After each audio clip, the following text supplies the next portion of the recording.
The one thing I told people when we are driving here, I look at 30 properties. Most of them are off-market deals bought by wholesalers. Some of them might be my broker sees like they're on the market right away. So I work with like 2 brokers, and those 2 brokers, they know the markets I'm looking into. If I'm focused right now, I'm focused on building a portfolio around this area because there's going to be a lot of development in this area on the belt of like Route 9 going to 90. You see Framingham, there's a lot of new construction which is happening because Framingham, they have put the rules down so that you can do all these renovation to be done. So it's important, me as a person, to get this property is that I told you in the morning, the first thing, the couple of things which I do is to look at the market which I'm in, is to study the market. As I'm studying the market, I go to all open houses around this place. If you ask all the realtors in this area right now today, they know me by name, and that is important. They know me, I'm a buyer. They know me, I can do the deal and finish the deal. That is important in real estate. So you have to show up so that the opportunities show up to you. If you don't show up, the opportunities will not come to you. And the other thing, you have to have people who have the best interest, the realtors, knowing, okay, this is the deal which works for Brian. And Brian can be able to do those deals. That's how I get these properties. So if it's 30% in value when I work on it, and I can gain 30% value, I'm keeping that one. That is a buy and hold, because I like to keep properties which have high equity. If it's below 20%, I try to fix and flip, because I don't want to hold it so much, because I may be underwater anytime. And the market, when you remember in 2008, when it went down, how much far did it go down? It went down almost like 40%. So I try to limit my liabilities as you're building the portfolio. That's why I told people, like, we try to work with 40 to 60% liability. Like if we have 10 buildings, 4 are paid off, 6 have loans. So we try to do that math. So every time you don't overrev yourself, don't get too excited. Make sure that you can sleep at night. It's important. Make sure you can sleep at night. Can you just talk about why this area? What was the deal breaker outside here? Okay, this particular area, when I came on it, I saw, like, first of all, that property next door, they allow them to build a ADU. I was like, I can add on another 2 units here. ADU? ADU is an additional unit. So my thinking, it was like, what is the additional value I can add to this property, so that I can have more value of what I bought for. So that's why I said, before you buy a property, make sure you don't get into a deal before you know your exit. Where do you get the information concerning ADU? Exactly, because you have not interacted. How do you know? That's why I said, all of you, make sure that your city, the city you're investing in, you go to the city zoning codes. Make sure your realtor can pull that for you. They know it. That's why they're selling these properties. That's why I told you, don't pay a broker money to get for your property, and you don't make them to work for that money. Be educated investor than an investor who is just like excited to put money and buy a property. So I like the fact that you're saying that make your broker go to work for the money that you're paying them. Yeah. So how do you know the questions to, or what you have to tell the broker to go look for? Because like a guy like me might walk off the street and I do not know what to tell the broker, what to go look for. That's why how do you establish that? That's why I said, like, when you are to buy a property like this, be here 8 to 12 times. I'll tell you, 8 to 12 times, I think you have more questions to ask your broker. You and your goal when you are investing this, invest like, okay, is it safe for my kids? Why is it safe for my kids? What is the value I can add on to the property? Because now you are becoming an investor. This is a business. This is not just like buying a property. I tell you, real estate is a business. As anyone wants to run a business, run buying properties as your own business. So when you're doing all things, have a checklist. Make research. That's why I'm telling you, when you have a checklist for the things, as you, like, because all of us, we have friends who have bought properties. Ask them, what are the things you looked at? Like some cities, they don't have like sewer line which is connected to the city. Make sure, is the Netic or the places I'm working with, is it connected to the city sewer, or is it I'm going to dig a sock pit where I have my property? Those things are important to make sure that you know, because that will be a huge expense to you when you are buying a property. It might be full and then you have to come remove all that, fix that, or it might be broken and there's pollution right now. So it's important you look at those things. This one I'm not selling, it is a buy and hold. Oh. What do you mean? What's a buy and hold? Buy and hold is that right now I'm fixing it and I'm just keeping it for me to rent it out to individuals. Yeah, yeah. Because I have, that's why when I bought it, I look at what other things can I use the property for. So if I bought it to just flip it, there are certain things which I would have done on renovation, which I would have said, okay, even if I put it on market after 1 year or 2 years, it can still sell or something like that. I look at those unique things. There are certain expenses I will not enter in if it's just a flip. Or there are certain expenses I have to incur if it's a flip and according to which kind of people. If I want to flip it, this will be good for condolization, not just as it is. Because if I sell it as it is, I will not make the justification of the amount of money I want to get. It will be good for condolization because each unit I will sell it at least at 600. Wonderful. So just called me Savas. So I have been in the mortgage business. I help people with the lending part of purchasing a property. And I work for Guaranteed Rate. I've been there for I've been in the business for about 17, 18 years and with this company for 13 or so. And I started when I was in college. And I met a girl who was in my class and she was passionate about this job and she said, I was working at my dad's pizza shop back then, you know, smelling like onions, you know, on the weekends and then going out at 12 a.m. with my friends and, you know, it was, you know, college kid, right? And she introduced me to the mortgage business and I always had this weird love of numbers, so it really clicked with me. And in college, I didn't take any kind of business classes or anything like that. I took communications. That's what I you know, that was communication and sociology were my major and minor.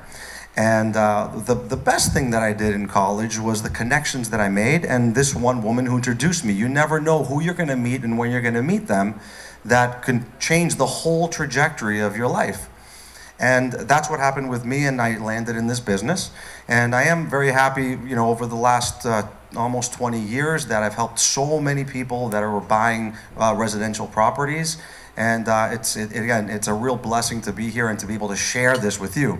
So what I wanted to, I'll get really kind of nitty gritty, things that in the mortgage business that people need to know. We're in a market right now that inventory is still constricted. There's more buyers than there are sellers. And that market continually changes. So maybe for right now, this is the case, but as the rates drop again, which is what we're expecting, we're really hoping that it's going to open up for more people to sell. And you know, when that happens, people need to be ready. But even now, there's a lot of amazing opportunities where people thought that you know, the housing is going to crash, just like back in 2008. Well, there's so many reasons to believe that that's not the case. In 2008, the problem was that we were giving loans to people that couldn't really afford them. So as time goes on and you can't pay your mortgage, a lot of foreclosures happen at that time. And this is not the case now. For the last so many years, people who have a mortgage, who got a mortgage, qualified for the mortgage. Sure. Actually, I prefer it be even higher because I'm short. This is perfect. I appreciate it. Oh, wow. So this is what it feels like. So I believe right now we're definitely in still a very healthy market in the respect that people can afford them. But how do you, well, I'll start with first-time buyers. I had a presentation set up, but man, I've talked about this stuff all the time. I almost don't even need the presentation. So first-time buyers and investors is what I really work with. And when we work with these customers, we're looking for properties that are residential, where, in other words, where people are going to be living in the property, whether it's going to be yourself or it's going to be people renting from you if you're a landlord. And we help people finance up to 4 units. And the first house is probably the most exciting house, but also the most scary house to purchase. And that's where you need a team that is very, who has experience, and who knows what they're doing, knows the market, and can really handhold you so that you understand everything before you go into it. And one of the biggest misconceptions, and I still I still hear it so often from customers, is I don't have a large down payment. And people think they need 20% down. And it still surprises me, but then again, I think about it, I'm like, well, I do this all the time. So of course I'm like, how do you not know you don't need 20% down? But that's the truth. There's so many people that still think that you need 20%. And for first-time home buyers, Fannie Mae and Freddie Mac are the major investors who lend most of the money in the United States for residential properties. And they've been pushing tremendous programs for first-time buyers, whether you're going to buy a single family or you're planning to go right into a 4-family or a 3-family.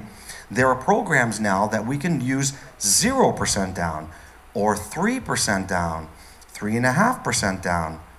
And then I get asked another question, and I say, well, I don't make enough money to buy that multifamily house. It's, $600,000. I only make X. Well, what's great about real estate when you're buying something with other units in there, you can use the rental income from the other properties, the other units in the property. So let's say that you're buying a 3-family house, and you can purchase it as an owner-occupied home. That may be your first home, and you're going to live in one of the units. Now, we take the market rents of the other 2 units. So if each unit rents for, let's say, $2,000 each, guess what?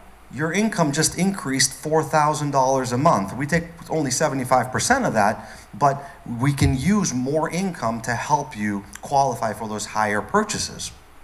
And it's an amazing way to begin. So I get asked all the time. I kind of did it backwards. I bought a single family, and what I should have done, and I realized this through my experience, that what I would have done is it might have been better to buy a multifamily first and start with something like that, and then work your way to another multifamily a year later or 2 years later. So an amazing way that a lot of people build these types of properties and wealth is they do it slowly and in steps. And you start with the first property, and that first property only requires a low down payment, and you can get going that way.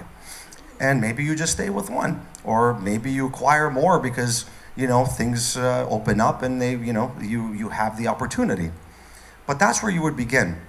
But how are we helping people now in a market that is so competitive? I mean, if you go out to a house, I don't know if you've gone to any open houses lately, but they're packed. And if you've made any offers, you've realized you're one of 10 that are making offers. So how are you going to compete with that? That's one of the toughest part, because there are people out there who are buying cash. Those are investors who have the money and they have lines of credit and they're going to buy it cash, and there's no way you're going to win that home. But that's not really true. The people who are buying cash generally feel that they have a stronger offer, right? The seller's like, ooh, this is cash, I'm going to accept that offer. But those people who are offering cash usually are offering less because, hey, I'm a secure buyer. You might be offering a little bit more, but you have financing.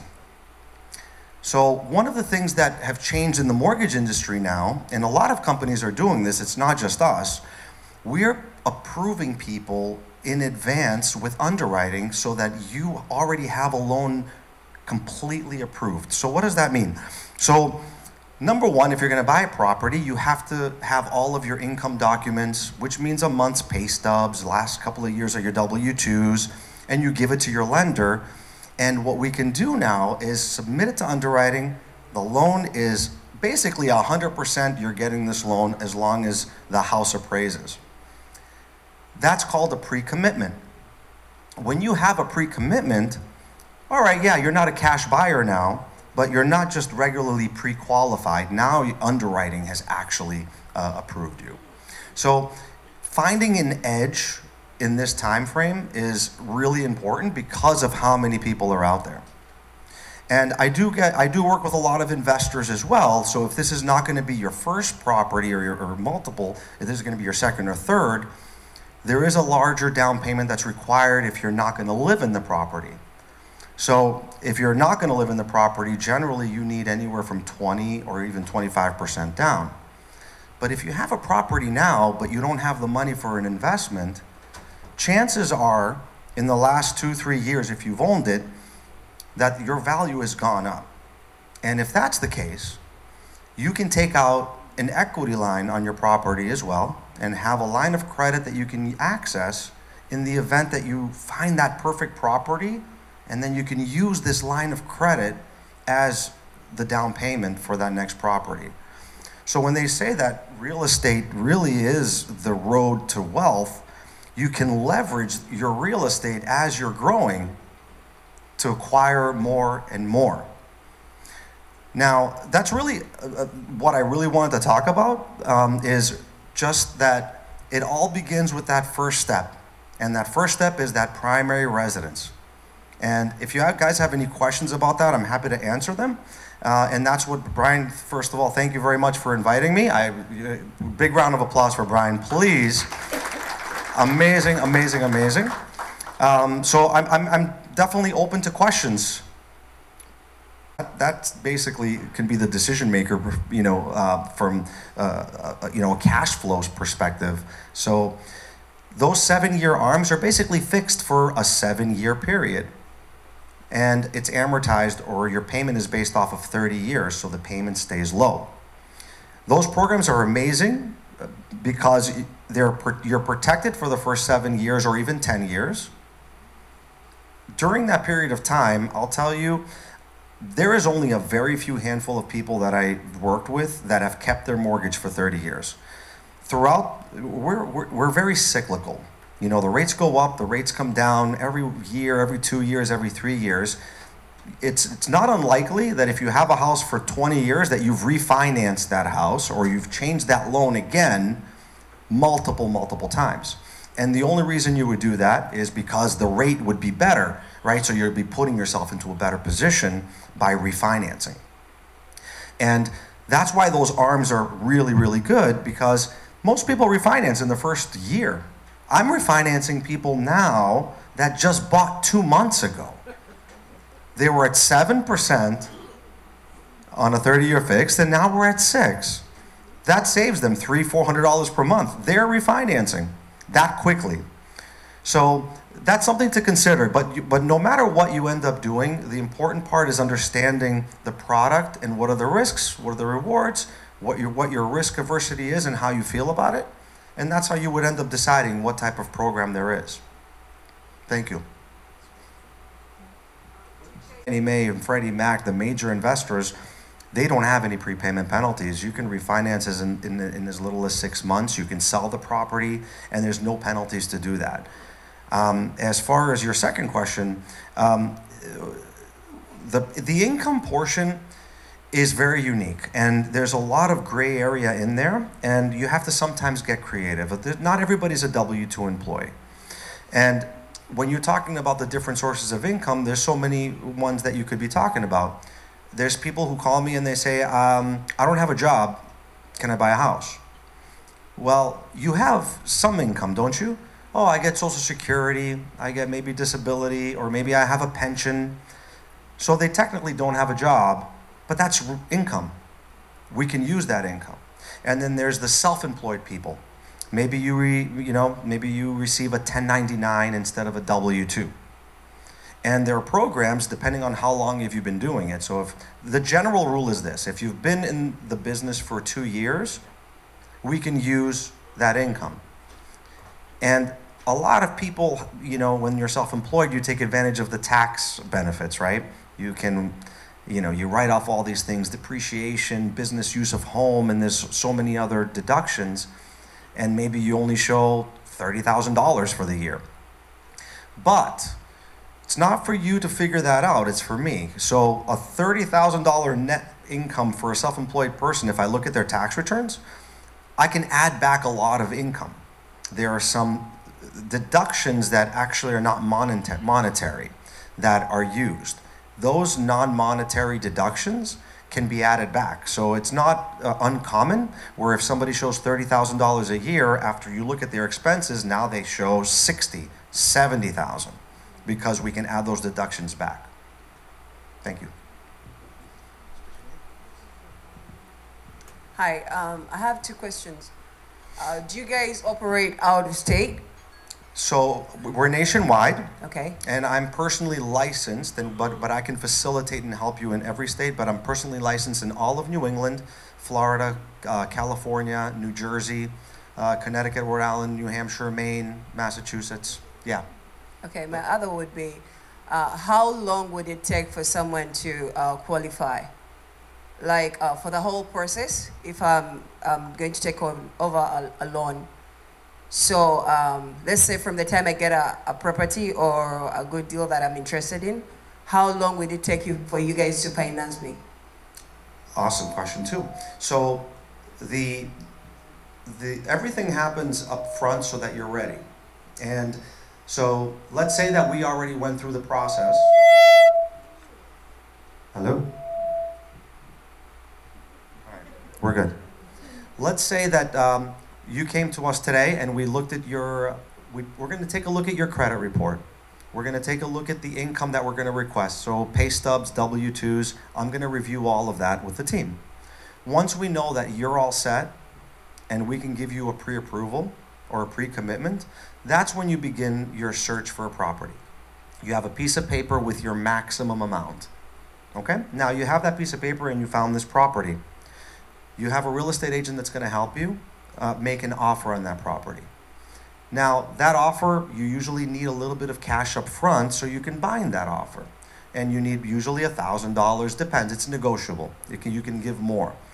So it's a two-step process. You make an offer, maybe you do some inspections, and then you do sign a purchase contract where you need a little bit more money.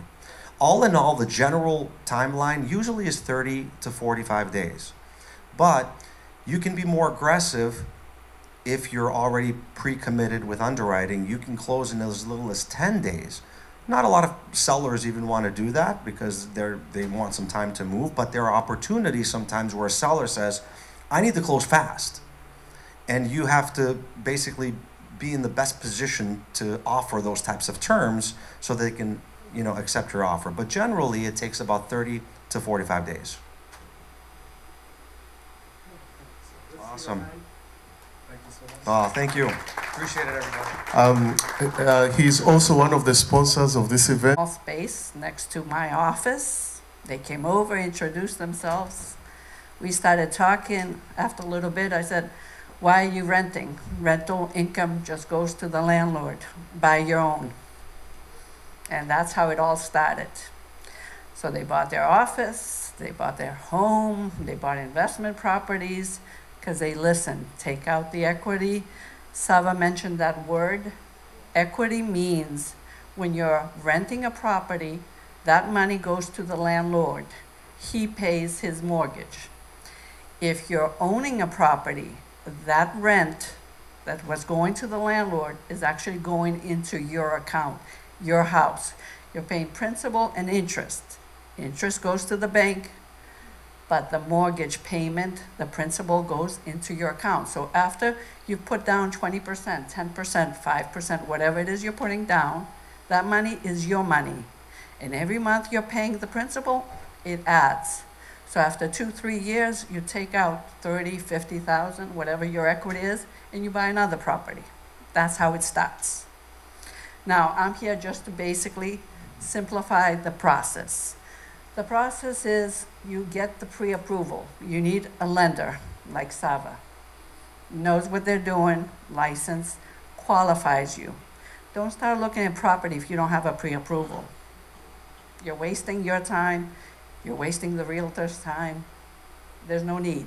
You have to be pre-approved. If you're not pre-approved, they'll help you figure out what you need to do to be able to qualify. Once you know what you could afford, you know what your budget is, you know what you're qualified for, you start looking for the property. So once you find the perfect property, and there's no such thing as a perfect property, but when you find the property that has most of your requirements, you put an offer. You need your realtor to be able to negotiate for you. So once the offer is accepted, the offer has to have a deposit. Usually it's $1,000. That's goes with the offer to say that you're serious. What we do now, a lot of realtors, is you have to have 5% when you sign the purchase and sales. So instead of 1,000, we put 10,000 down to make you look stronger. That means you're serious. In order to have that money not at risk, we put in contingencies, inspection contingencies, and a mortgage contingency. It means if something goes wrong with the inspection, you back out, your money comes back to you. If at purchase and sales, something else happens and you have the mortgage contingency, you lost your job or something major happens, you need to get out of it, your money is always guaranteed until that time. So once you have the offer accepted, we do an inspection. An inspection is, a lot of people think that you can back out because, you know, something minor. An inspection is not to renegotiate. Once you see there's serious problems, you back out. But if there's nothing serious problem and you go to renegotiate for something minor, the seller can say, you know what, I'm gonna take a backup offer, or I'm not selling anymore. The inspection is very crucial, just so you know what the issues are with the property, if there are any major issues. After the inspection, we go through purchase and sales, and Steve is here. He'll go over, the attorneys get involved, the buyer's attorney and the seller's attorney, and you sign the purchase and sales. Once the purchase and sales is completed, then we move forward and get your commitment, and then you close on your property. It's a simple process, but it's a process. Any questions? Market value of the rental, for example, if it's $2,000 a month, how does that help as far as you getting qualified? Is that tied to your income to debt ratio as far as getting qualified, or does that go into the equity component when it's, you know, calculating how much of the financing are you looking to get for the property? Let's say the property is $500,000. Yes. How does the market valuation of the rental property help you qualify for that $500,000? If it's a single family, it doesn't. That is if you're buying a 2 or 3 family house. So let's say you buy 2 family and you're living one, but you're getting $2,000 of the other one. So they take the income you're making right now and 75% of $2,000 and adds it to your income. So you qualify for more of a property. It's not for a single family house though.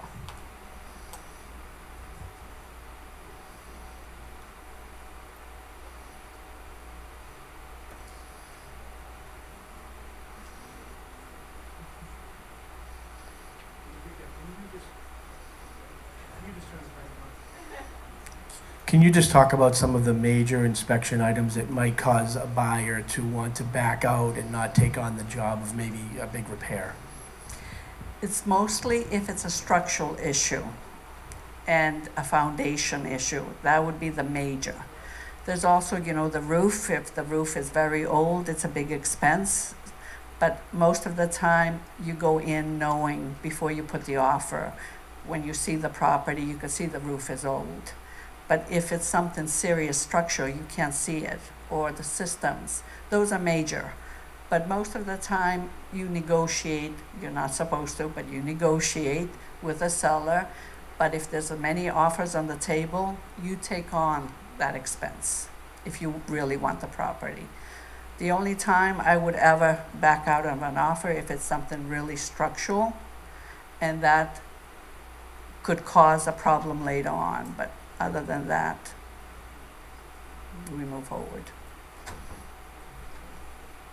First time home, why they should have a broker to represent them?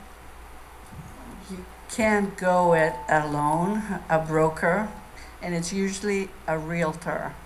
Try to, when you're interviewing somebody to help you, ask them if they're a realtor or if they're just an agent. There's a big difference between realtors and agents.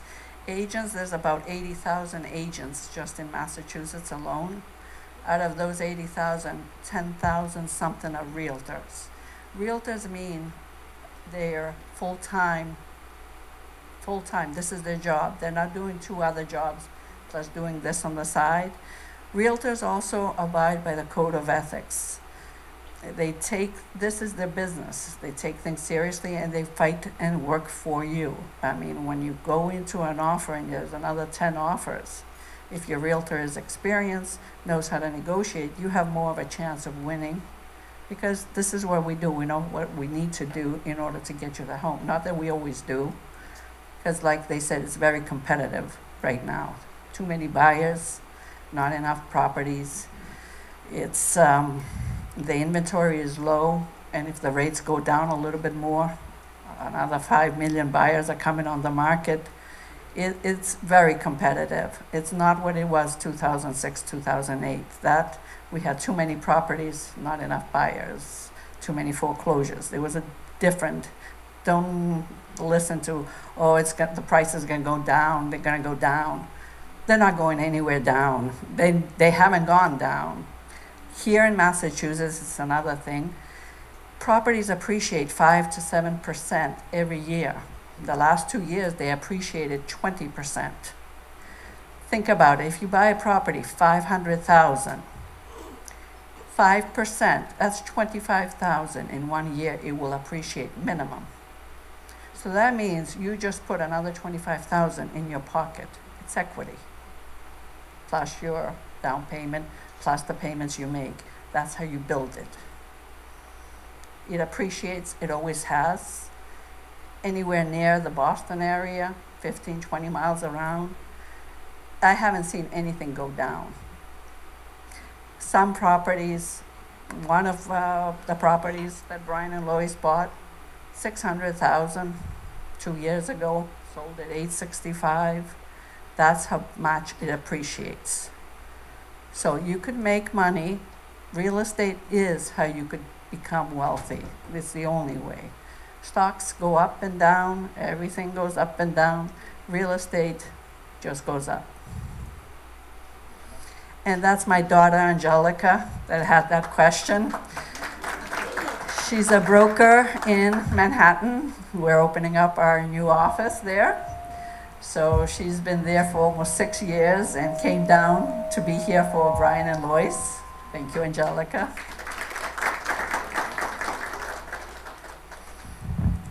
Thank you, Federica. Here, this side, to your right. I can't see. Can't see. To your left. To my left. You were the one that said not to sign anything with a realtor. No realtor will make you sign anything unless you're pre-qualified, pre-approved. Yeah, I wanted to find out, how do you, I'm first-time home buyer. Okay.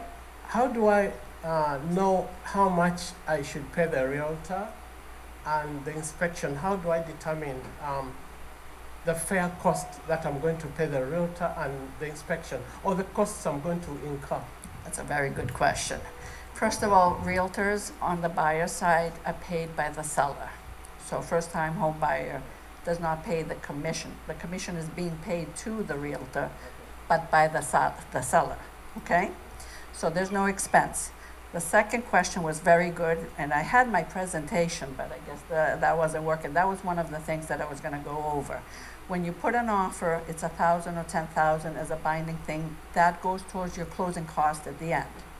When you have an inspection, the buyer pays for the inspection at the inspection day. And they only take checks or cash. They don't take credit cards, most of them. So that's an expense between $500 to $1,000, depending on how many square feet the property is. We're talking about an average 500,000 home. After the inspection and the purchase and sales is signed, that executed purchase and sales signed by the seller and the buyer, that goes directly to the lender because he needs to order an appraisal. Savas had mentioned appraisal. In case nobody understands, that's the value that the bank sends the appraiser, you pay for it. That's also between $600 to $1,000, $1,200, depending on the property, again, on other factors, but its average is around $1,000. That appraisal is paid as sales to the lender to order the appraisal. That property that you're buying $500,000, the lender, the appraiser goes to the property, inspects it, and makes sure that it's valued at $500,000 or above. they want to make sure the money they're loaning to you is the value is there. So those are the main expenses: inspection, the purchase and sales deposit, the offer deposit, and the inspection. At closing, a lot of people also have a problem with the down payment versus the deposits. The deposits is the 5%, so 1,000 at offer, 24,000, let's say, at the purchase and sales deposit. That goes towards your closing costs. But if you're buying a property 500,000 and you're putting 20% down, that's 100,000. You've already paid 25,000. So you come up to the closing 75,000, the difference, plus the closing costs. That's something nobody seems to understand. Closing costs is on top of the 500,000. That is paid for the title work that's done, the attorney that's working for you, the lender's cost comes to between 2 to 3% of your purchase price. So 500,000 times 2, 3, 10 to 15,000 extra. It's not the down payment used for the closing costs. Very good question. I have this on the booklet that you will all get, most of the information, and my information there also. I had the presentation, it would have been better. I would have gone over everything, but you could only think so much when you're here with so many lights. Right here. I see you though. Okay. I see you, thank God. In regards to putting back money in a buyer's pocket, I'm more interested in buying the interest down, the rate. So can you please elaborate more about buying my rate down? If it's 6% on the mortgage and then I buy it back down to like 6% or 5%, how does that work for my pocket?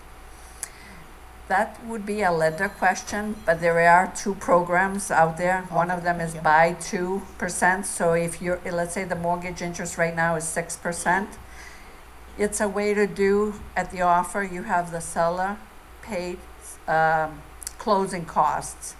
It's a negotiating the actual offer. So at that closing cost, they could buy down the lender, the percentage. So instead of paying 6% interest, you'll pay 5 or 4, depending on how they work it. I have another question here. How is it important for someone you are helping to buy a property to have a good relationship with them, in case like educating them? Because yesterday I was showing some of the people here different properties, and I was telling them, like, someone who is a realtor, you need to make sure that they educate you on anything which you are investing on, and they should find for you all the information you need. And how is it important for people to ask as many questions as possible? Can you just elaborate, like, it is important you ask A, B, C, D, Y, and Z when you meet a realtor, and these are the most important questions to ask them, and this is the information they can easily access for you, so that you are educated before you make that investment. When you're buying a property and you're meeting with a realtor the first time, come up with all the questions you have, especially if you're buying a 2 or 3 family property. They run the numbers for you. So when you see you're having 2 rents or 1 rent coming in, this is what your mortgage is going to be a month, this is the rent, this is what you're going to be coming up with. Sometimes when you buy a 2-family home and you're paying rent right now, $2,500 a month, when you take the second rent and you deduct it from your mortgage, because that money is going to be coming in every month from your tenant, because you're a landlord now, it's probably costing you a lot less to own your own home and paying a mortgage than it is if you were just renting a property. We run the numbers. All this information that Brian is saying, we're a part of the MLS. MLS is the multiple listing service. Any information is there for us as realtors to obtain and let you know. So we go back to the property, the age, when it was purchased, if it was flipped. We give you all that information because this is our work, this is our job. We know basically everything about that property before we even go see it.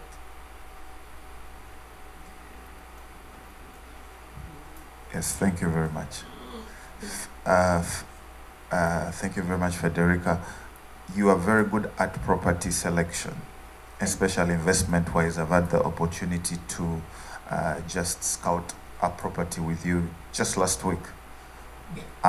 Investment-wise, I and I'm just requesting, of course we can put up the property because we can't project, unfortunately, but the property selection process, investment-wise, at least 3 or 4 keys in looking at an investment property that you could leave with us.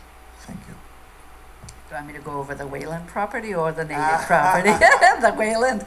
Okay. You can go over the Wayland property, okay. For example. All right. Yeah. So the property is in really, really bad shape, but it is Wayland. Best school systems. Property will definitely appreciate. So when you look at the price of what the property is, I run the numbers.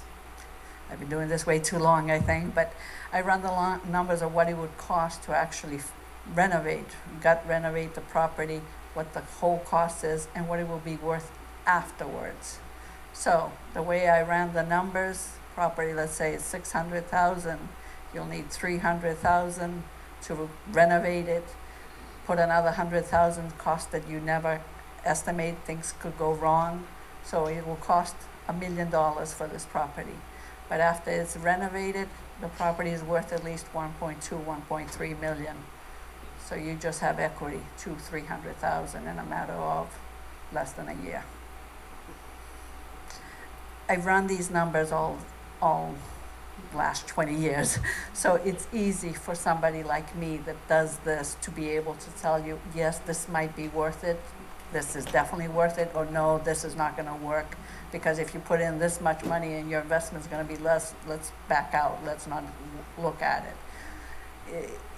Everybody's good at what they do. If you do something all your life, you're full-time, whatever it is, you're a chef, you're an attorney, if you know what you're doing, other people, I'm not a chef, I can't be like a chef, I'm not an attorney, I can't do the, now I probably could do the purchase and sales. I'm a chef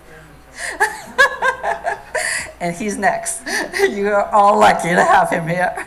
Steve, we've been working together a long time. He's amazing.